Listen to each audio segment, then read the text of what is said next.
Chapter 17. The whole Israelite community set out from the desert of Sin, traveling from place to place as the Lord commanded. They camped at Rephidim, but there was no water for the people to drink. So they quarreled with Moses and said, "Give us water to drink." Moses replied, "Why do you quarrel with me? Why do you put the Lord to the test?" But the people were thirsty for water there, and they grumbled against Moses. They said, "Why did you bring us up out of Egypt to make us and our children and livestock die of thirst?" Then Moses cried out to the Lord, "What am I to do with these people? They are almost ready to stone me." The Lord answered Moses, "Walk on ahead of the people. Take with you some of the elders of Israel, and take in your hand the staff with which you struck the Nile, and go. I will stand there before you by the rock at Horeb. Strike the rock, and water will come out of it for the people to drink." So Moses did this in the sight of the elders of Israel. And he called the place Massah and Meribah, because the Israelites quarreled, and because they tested the Lord, saying, "Is the Lord among us or not?"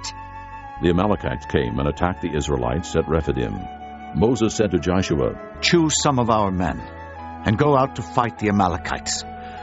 Tomorrow I will stand on top of the hill with the staff of God in my hands." So Joshua fought the Amalekites as Moses had ordered. And Moses, Aaron, and Hur went to the top of the hill. As long as Moses held up his hands, the Israelites were winning. But whenever he lowered his hands, the Amalekites were winning.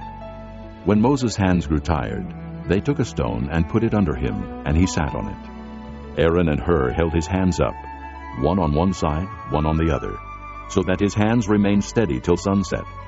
So Joshua overcame the Amalekite army with the sword. Then the Lord said to Moses, "Write this on a scroll as something to be remembered, and make sure that Joshua hears it, because I will completely blot out the memory of Amalek from under heaven." Moses built an altar and called it, "The Lord is my banner." He said, "For hands were lifted up to the throne of the Lord. The Lord will be at war against the Amalekites from generation to generation."